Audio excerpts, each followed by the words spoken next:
Lebanon's water supply. Talk about a hot button and, dare I say, fluid issue. It's the topic of episode 169 of the Love in Lebanon podcast with Lebanon Mayor Matt Gentry. Posts and opinions continue to be frequently shared via social media, and Mayor Gentry helps separate fact from opinion. Where does Lebanon stand on water? What's the process? Mayor Gentry shares the latest. Episode 169 of the Love in Lebanon podcast starts now. Welcome to the Love in Lebanon podcast, highlighting all the great things happening in Lebanon, Indiana. Have an idea for an episode? Send an email to loveinlebanon@lebanon.in.gov. Hey everybody, and welcome to episode 169 of the Love in Lebanon podcast. Thank you so much for joining us here on this episode. I'm Joe LePage. I am the Community Development Director for the City of Lebanon. We've got Mayor Matt Gentry joining us on this episode. Mayor, thank you so much for being here and willing to take some time and chat with us here on the pod. Of course, Joe. Always happy to come on. This was one of those things, everybody, full transparency, that after some things have been shared on social media and some, I don't know if you want to call it, things that have kind of just come out of thin air and placed on a social media post or within 140 characters have been shared. This was one where, Mr. Mayor, you kind of wanted to help come in, sit down, and maybe help educate the public on a couple of hot topics that have been shared on social media. Yeah, I mean, social media is always a fun place. But, obviously we had some big announcements a couple weeks ago. And so I just kind of wanted to come in and really kind of try to give a little more depth and breadth to this discussion. Certainly there are a lot of nuances and facets when it comes to water. And so I think I just wanted to take a chance to just sit down and explain kind of where we are and hopefully set the record straight for some people. All right, let's start at square one, just like in Candyland, everybody.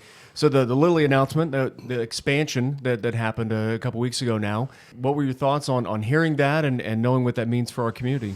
Yeah, I mean, it's amazing. I mean, obviously, Lilly's phase one was about $4.7 billion investments, which at the time was the largest in the state of Indiana.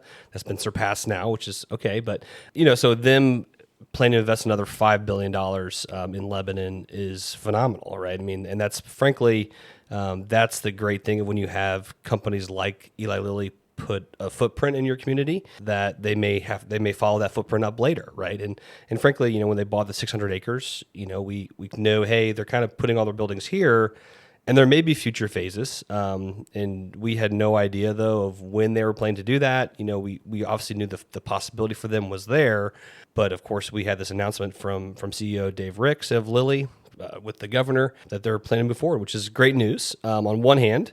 But on the other hand, certainly a challenge and highlights something that we frankly have been working on for a decade plus now as a city, even before my time as mayor, from a water supply standpoint. So speaking frankly, I mean, we don't have the water available today for Lilly phase 2 expansion. Now, I would say we're working towards that, and that's the goal is to move that forward.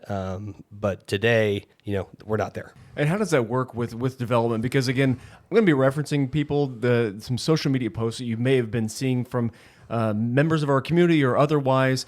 Really what brought this on, everybody, I posted a picture of Savvy Sliders coming into our community. They have some signs that they've repainted the former Taco John's building, and it got shifted. The conversation got shifted to water. 12,000 viewers on that, and that's what kind of brought things home. Is this is a needed discussion? So not enough water to service Lilly's expansion. Yep. Some would say, yikes. What do you say as mayor, knowing that at the moment the water isn't here to be able to service an expansion like I this? actually think Lilly's expansion is actually a great opportunity for us to solve this longer challenge. Just kind of go way back in the time machine here a little bit. I mean, this has been an issue before I was mayor. A lot of our previous city leaders, they knew water would be an issue for Lebanon. Just like where we are geographically speaking, we kind of straddle the White River and the Wabash River valleys, right? So we kind of water goes away from us. And so in Boone County, we did our own water study, try and look at all the different communities of projecting what we would need, things like that. back in 2014, right? So again, I was living in town at that point, but not involved in the city at all in any way. Gotcha. So again, certainly knew that there was an issue, but then also around that same time too, the Indiana Chamber of Commerce did a study kind of highlighting the shortage of or potential shortage of water in the Indianapolis region. The White River has a limit on how much water can be withdrawn and used for development and for people.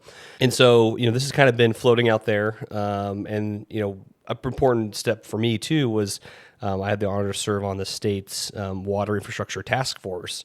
And that really stuck with me, right? This is a big challenge and not just for Boone County, Central Indiana, but there's a lot of places around the state, especially Southern Indiana, parts of Northern Indiana, where there is not a lot of water. And so thinking about and how do we solve these larger water challenges is something we're going to have to be thinking about as a state. For a long time, we haven't really been addressing it just because there is a lot of water in Indiana. But the problem is it's not all equally spread, right? And so I think that's the challenge. And so how do communities that are growing, that need more water, how do they access those? Like how do they, what partners at the table? A lot of complications, right? And so a lot of different facets to this discussion of how do we, get water to where it's needed. And it was about a decade ago, you mentioned it, Mr. Mayor, that you lived in Lebanon, but I remember sitting at IMA with a number of different mayors, including your predecessor and Mayor Andy over in Westfield and Jim Brainerd and Carmel and all the communities and the conversations you're talking about of this potential water shortage that was about 20 years or longer than a decade away, and it's finally here. And that's when the Anderson Reservoir, all those things were big discussions to help solve the water issue that is really coming to a head today. Yeah, and this thing, it's not a new discussion, but I think because of LEAP and Lilly and just frankly where Lebanon is, where we're kind of the tip of the spear, right? We're kind of that, I always say that, or canary in a coal mine, so to speak, right? The catalyst for sure. Yeah, we're going to be the first indicator, right, of the region, right? And so short of finding some type of longer term water supply solution, Lebanon will just be the first, right? Other communities will start to feel this challenges too. And so thinking bigger picture, thinking broadly, I think is something that you have to do in government and think about those solutions and what's the best way to approach all these things. And again, in my position as mayor, knowing that we'd have to try to get water from somewhere else. I've always thinking about how do we do this? And also how do you fund it is always a huge question mark, right? Because, people already, with the economy, things like that, utility bills are not going down, right? And so, if we start talking about how we source more additional water, that gets put onto the ratepayers, and that's not something that I've been trying to avoid. So, frankly, early in this discussion about LEAP, the first question I had for the governor and the secretary when they brought it up to me, I said, well, hey guys, this all sounds great, but we don't have water for this. And it's like, okay, well, we can work with you to solve the water problem. Like, okay, great, right? That's a huge, that's kind of what I wanted to hear, right? And that's from my standpoint as mayor of using economic development to solve this much larger water challenge, I think is the benefit to our citizens, because if we didn't have that, water rates would go up, right? We'd have to be funding the pipeline ourselves, et cetera, et cetera. Right? So having these massive level of investments that are being talked about in LEAP and what Lilly's investments they're making in LEAP, that will help create that base and that demand that also allows us to fund those infrastructure pieces without burdening the ratepayers, which I think is a huge kind of missed point in a lot of this discussion.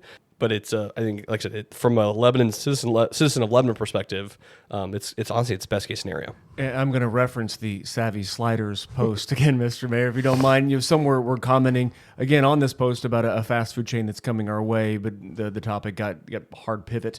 Commenting about, well, we should have the water first before a Lilly expansion or before new homes, other commercial expansions, things like that, growth. But it sounds like you're talking about this being a catalyst for be able to get water here for the growth. So it's kind of turning that on its head a bit. So you had the expansion, now let's have the resource to help us get to the finish line. It's two sides of a coin. And I understand why maybe someone that's not involved in this discussions why they think, well, hey, secure everything first and then do it. But also the challenge with that is that when you do take that approach, you're actually burdening the people that are already there, right? And that's the biggest problem with that way of thinking. So Lebanon could foot the bill to get the water here, but that's going to cost all of us. Correct. To get that. Correct. Okay. Yeah. So instead of the approach I have always taken, and we look at road impact fees, park impact fees, availability fees, all these different types of things we've put to where development is paying its fair share and paying its way, right? And current residents or ratepayers are not subsidizing that development. That's something that it's always been my approach as mayor. And so people are saying, well, hey, you should have had all the water secured before you committed to this.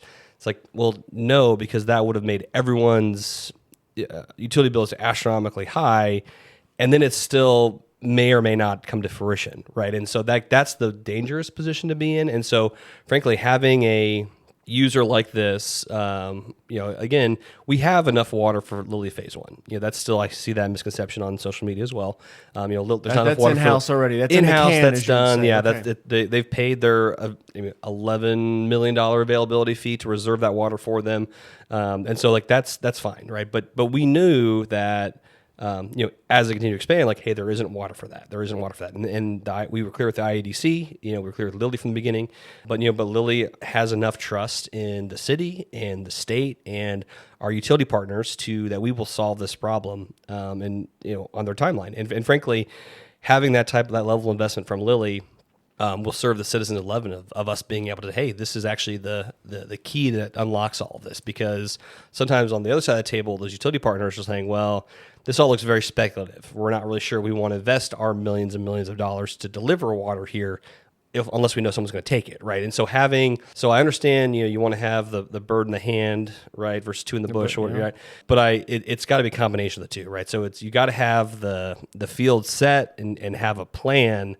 But having a plan is more important, I think, than actually having the full resources delivered, because this is not a cheap project, right? And so and Lilly knows that, right? And that's something that as we work forward, there's partnerships between us and the state and Lilly of how we all come together and solve this problem, and frankly benefit the citizens of Lebanon as we do it, because the first 1.3 million gallons of water out of that pipe actually belongs to the city that we can then allocate for our development before any of that goes to serve the LEAP district. So making us, in Lilly's first phase, it took about 800,000 gallons of water days what they've reserved.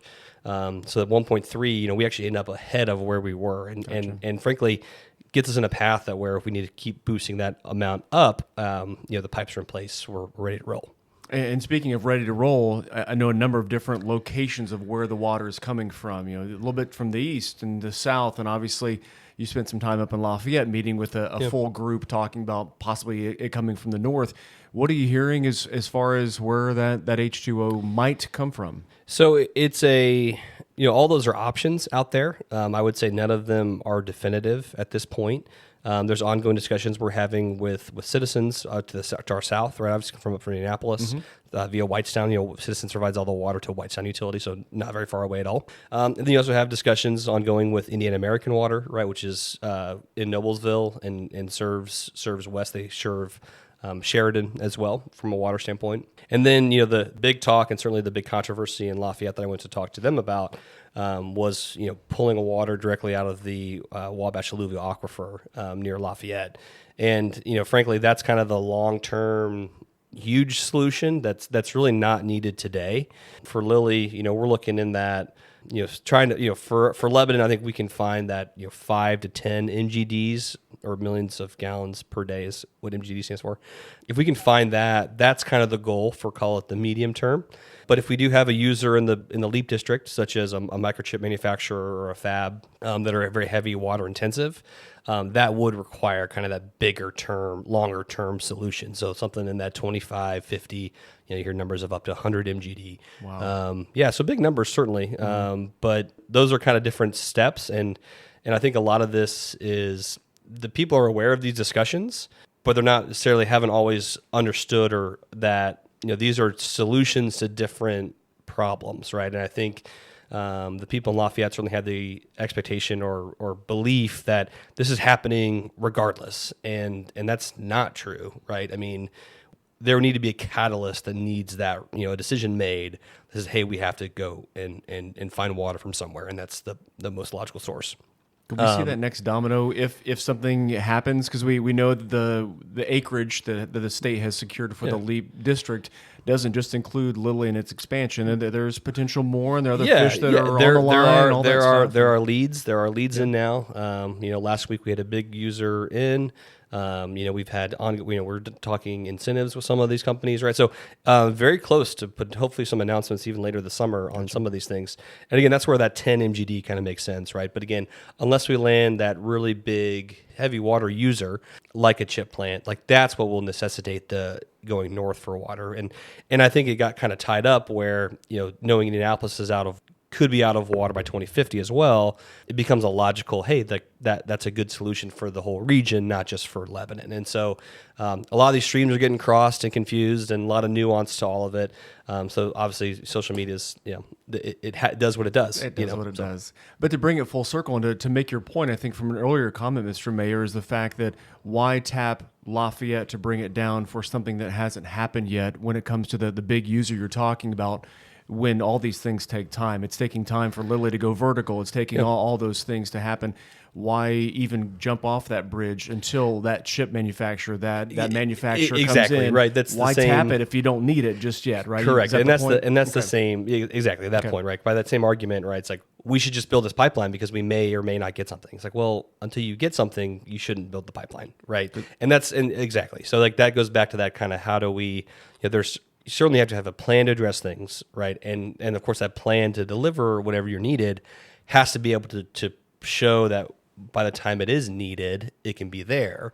But you don't need to start building it before there's a commitment, for sure, right? So certainly a lot of balance, a lot of nuance, and frankly, it's a complicated and complex issue, and that's probably why I thought I'd pop over and try to talk a little bit more in depth with you today. Absolutely, and we appreciate you doing that. And everywhere we're talking with Lebanon Mayor Matt Gentry here on episode 169 of the podcast, and I think it's important too, Mr. Mayor, to note to everyone out there that may be hitting up the keyboard to do what they do with 140 characters or what have you, that these projects, whether it be Lily, its expansion, or whatever happens in the future, it takes time to build these things. I remember we had Todd Dando, everybody, you may have listened to a previous episode with Todd and Jeff from over at Floor, and talking about all the developments and all the moving parts and all those things, and then Todd kind of stopped the episode, and we're 2% complete. Yep. We're 2%, just to let you know. So when you're looking at, well, we need the water right now. We've got to have it right now. Right. The building and the construction and all the things, the intricacies of these developments, they take time to happen. And that's from the beginning of the discussion, right? About LEAP, right? This is always, some people try to, this is just like a business park. It's just whatever, like Lebanon Business Park. Like, it's not. It's very different. These are way different types of users. They can stand up a building out for a logistics company in 6 months, something like that, right? This is not. This is complicated. These are very precise machinery that goes into these, or these are very complex and complicated buildings that they're building to do these things in there. So you're right, it is a long construction lead time, long planning time. So, and that's where I think in this situation, that's why it makes sense that we're not going out there and building all this infrastructure until it for sure is needed, right? And that's because you do have a longer runway, so to speak, because the construction time frame for these projects are longer, right? It's more of a 3 to 5 year cycle versus a 6 month cycle. Gotcha. Everybody, we're talking here about water, just kind of the overall water discussion. And to be honest, kind of taking your comments that we've seen on the city's various social media platforms and different posts that we've made and comments that you've shared, and want to be able to help educate, not trying to condescend or throw rocks right back at you, but hoping to give you as much information as possible to inform you, to be able to maybe understand and kind of give you a maybe behind the scenes look about what's going on. So with the water, and I'm not going to say water shortage, but with the water questions and the water issue that is taking place, the current developments that are out there, most notably like the Waterford development to our south and Mr. Hinkey's project there, and things that have been on pause, not on stop, but on pause while this water issue is kind of talked about. What happens next with the developments like that and other residential ones as well that have been slowed to be able to wait for this project to be, this situation to be worked out? Yeah, and I think it's important to kind of highlight, sometimes, and this is maybe something I have learned now being the mayor, development is not always a straight line. I think sometimes people think, hey, you go to planning commission, you get your approval, and you're turning dirt the next day. And that's like throughout this process, that's not the case, right? There are a lot of checkpoints and hurdles and procedures and processes that you have to go through. And part of the challenge is at different points is when certain boxes get checked, right? And so we approved the Waterford PUD, close to 2-3 years ago now, right? I mean, it's been a while. At least 3. But then, for a while, they were kind of going back and forth, like, hey, are we going to do our own wastewater system, right? They were kind of changing the plans, things like that, right? So they didn't really have it fully like, hey, here's our exact plan, here's where everything's going to be. And then there went to go bid out some of the things for the golf course, and it's around COVID time, so prices were astronomical. They're like, we're not going to do that. We can't do that, right? So again, kind of that curvy. It's not a straight line. It's more of a curvy line, and you kind of working towards your endpoint. But what especially with Waterford, that's something that that's 2,400 acres, big development, right? 5,000 some EDUs in there. We'll need a lot of water, right? And that was something that when they started that process, we had the water or had water to address the initial phases, but frankly, when the development kind of slowed down a little bit for whatever reasons on their side, and Lilly came in, right, our water resource allocation system, right, is a first come first serve, and so they came first. They came so they first. Got served first. They paid their availability fees, and then they were able to essentially earmark that water in the tank for them, and so. I think something too is going to miss a lot of this is like if you're an existing business, existing house, existing company in Lebanon today, like you are in zero risk at all. Still works. The faucets will still work. There's no issues at all. It's more about future development and future growth of how that's fueled. And so I think that's kind of a little bit of the miscommunication with that, and frankly, I with Waterford, I still like that project. I think it's great. I think a lot of opportunity with it, but of course they're going to be in line, right? I mean, they're just like everyone else, right? And so because of the delays they had, things like that, they're kind of waiting for a solution as well. And so, but again, the more of these types of projects that are waiting does show those providers, the utility providers, that hey, there's demand for this water. Like this isn't speculative. We're not running it to water out to somewhere where there's nothing planned or nothing in the works. Goes back to your initial point Yep. And so it just shows like, hey, there is going to be an offtake. There is a reason to do this. And so, all these things are, we kind of, obviously Lilly was a fairly unique case, right? Coming in with 1,600 EDUs right off the bat. That's a pretty unique scenario. Yeah, it's a big bite. And so, but of course, we have all the other things going on too, with the business park continuing to build out, the other homes that are being built around town. So a lot of new development, and it certainly, what we had available dwindled. And so now we're at a point where we're like, hey, we have to, there's projects that are under construction or already have been through and secured the availability fee, or secured their water.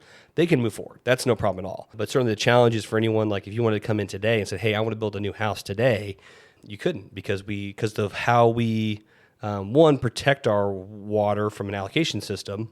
We never want those faucets to ever go dry, right? We don't ever want that, any of water insecurity, right? So we're very conservative on how we allocate and assign water to users.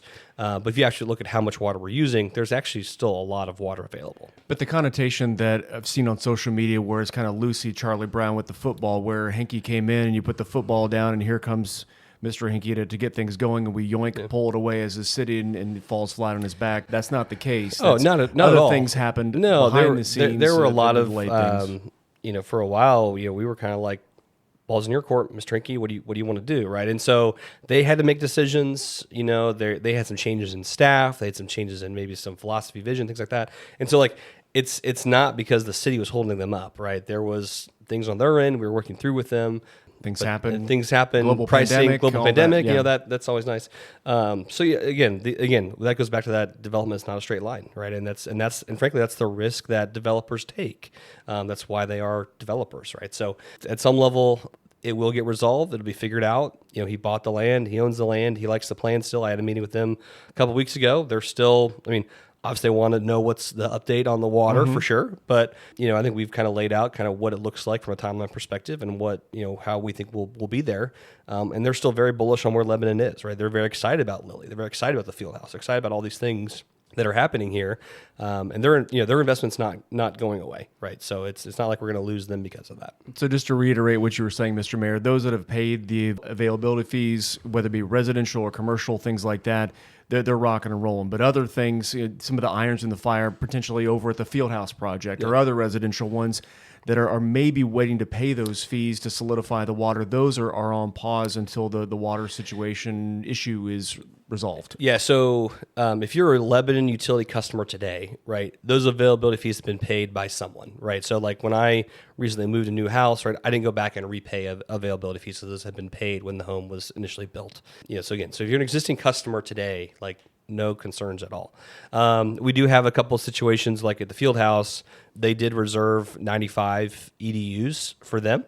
Around for the development around it, right? So you will still see new development happening around the Fieldhouse, frankly, because it's tied in with kind of the financing of the project, and we want to make sure that we're protecting taxpayers and citizens by not having to bear that burden of the cost of the Fieldhouse.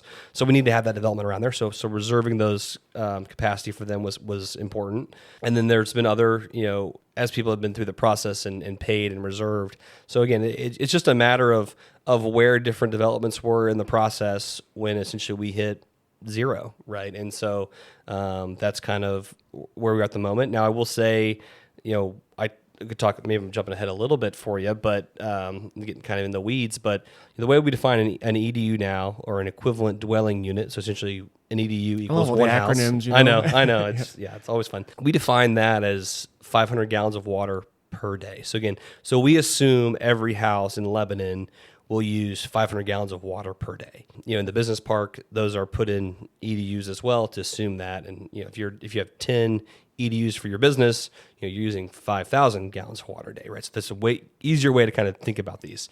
And so the challenge we have though is that if you actually go look at your utility bill, which is in cubic feet, not in gallons. So you could do the math if you go look at your utility bill and say, how much water am I using? Just ask Google or Siri or whatever. They can do the conversion for you. Yeah, and I did mine recently. And, I use, my family uses about 160 gallons of water a day.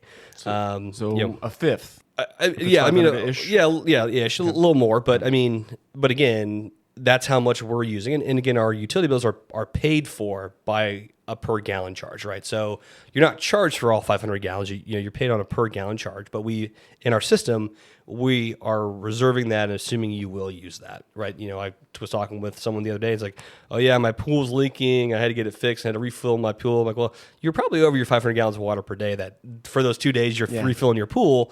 But not everyone's pool, or not everyone's run their sprinkler in their lawn, or whatever reasons, right? So and we do, we're giving 2 kids 2 baths a night, right? So we're not probably light water users in my household. And so again, there's kind of that conservative protection in there a little bit, right? We're assuming high, because when you average out our entire system, and this includes our business park, right? Our average actual usage per EDU is closer to 190 gallons of water per day. And that's assuming, those business park, if you have 10 EDUs, you're using all 5,000 gallons, right? So they are using their full allocation. So that tells me your average residential user is much lower than even the 200 number, right? And so I think that's where, we could talk about how do we, is the 500 gallon per EDU the right number for us? Does that change to something more like 300, where it still has that buffer, right? We don't want to cut this too close, but also like a little more realistic reflection.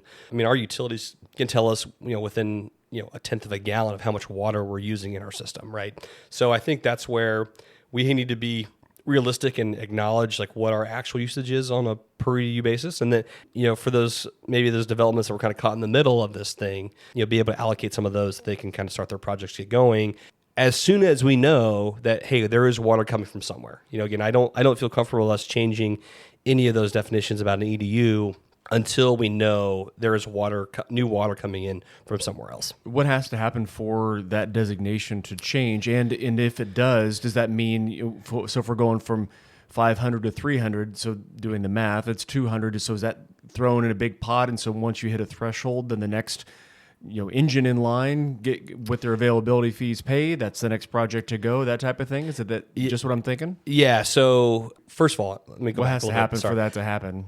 We have to have a longer term water supply agreement first, right? I'm not going to move the goalposts until we say, hey, we know water was coming by X date, right?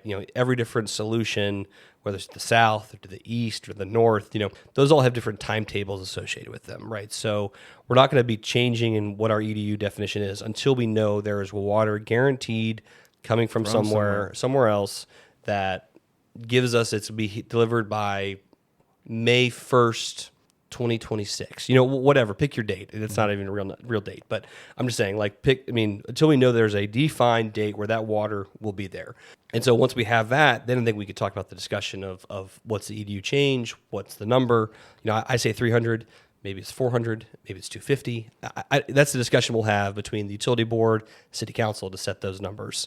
And so that's something that we'll go forward with. But then there is a line essentially, right? And there's people that are in the process ready to pay for their availability fees, that they were issued letters that, hey, you no longer have any available. So, there's kind of a queue essentially.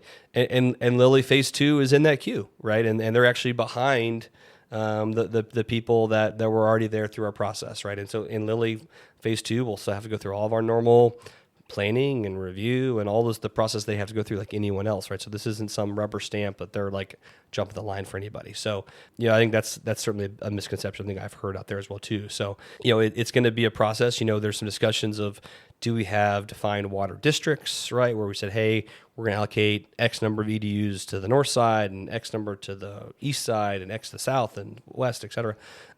So that could happen, right? Or we could just go back to, keep with our current model where it's first come, first serve, right? And say, hey, water's available, come get your checks. As soon as your check clears, you got the water, right? So it's kind of one of those things where and that's kind of where I think having the water districts might help a little bit, because it's not quite maybe as much of a gold rush type mentality, right? And certainly people aren't reserving or paying for water that they don't need before the other water is here, right? So there's a balance that we have to find through that, and we'll work with all the different developers and companies and have those discussions and really try to hone in on what's appropriate, what do they need, and what makes sense from their plans. I know you threw out the hypothetical date in 2026. That's not sorry. I shouldn't have said that. It's not a real. But I mean, how are those discussions going with the different parties, with utilities, with city council, with all parties in between, to be able to help make something happen here in Lebanon? Yeah, I mean, it's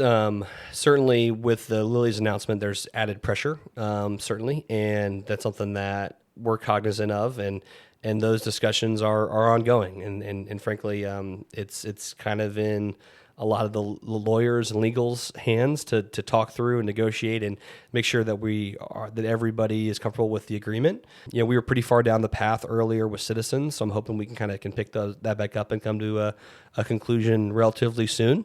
But again, I'm not going to put a hard date on it just because these things can change as these things take time.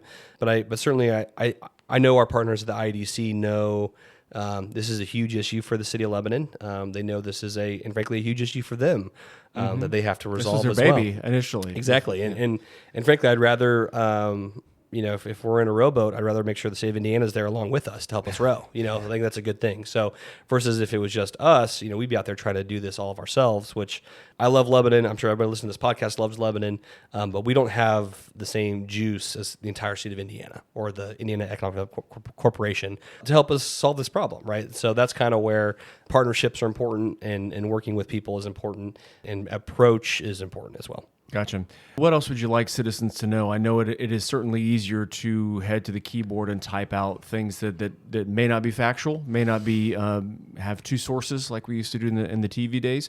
More difficult to dial a phone and be able to talk to you, but is it one of those things that you welcome folks to be able to ask these questions maybe before they jump on a post that was shared and get their information for themselves? Yeah, I try not to do social media as much as I used to.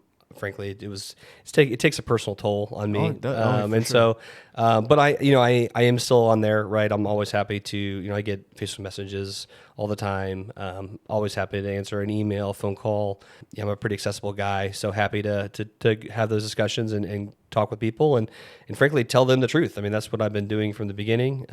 Maybe some that don't think that's the case, but I have been telling them the truth, or whether they want to believe that or not, it's fine. But it's just kind of one of those things. It's complicated. There are a lot of facets to it.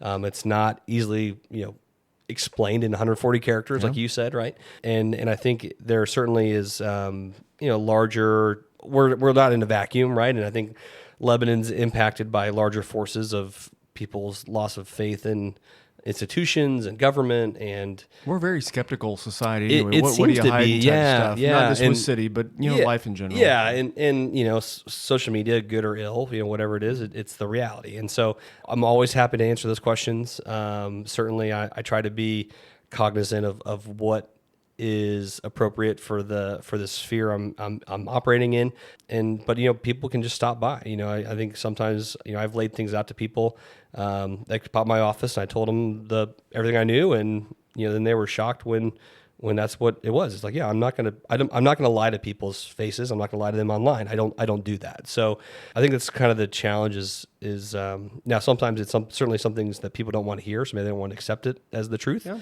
But I think that's something that we just have to, as a community, understand this is a big undertaking. It's not something that I did or I started. This is something that our entire community and its leadership has been working on for a long time. So it's not going to get solved overnight. It's not something we have every single answer to, every single detail. Not every single I's dotted, T's crossed. So we have to just work through those things. But it's certainly a developing situation.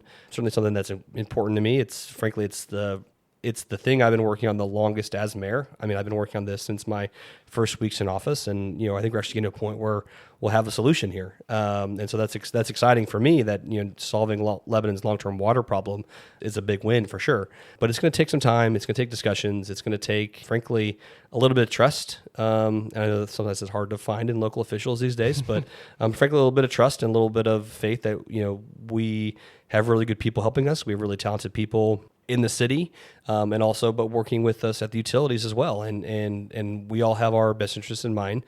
This isn't some situation where we're off in another city and try to dictate on high of what's going to happen. Puppeteer, we live here, right? I mean, we Yeah. live here. I mean, it's my water too, right? It's my community too. So I think that's the biggest difference between state, federal level politics versus local, right? I mean, at the end of the day, like, I live in this community just like everybody else. I want what's best for Lebanon. We may disagree on what's best for Lebanon long term, but in the day, like, that is what's at the focus of my job, and that's what I try to deliver every single day for everybody. Mayor, thank you so much for joining us. Appreciate you wanted to share information with everybody, and then sitting down and doing it so substantially. Yeah, and we could always do a follow-up FAQ too if people have questions or see how the response is on this. Hey, and that brings up a good point too, everybody. You can send an email if you have comments on this podcast or others. If you want to fact check, if you got things you want us to follow up on, that's fine. Go for it.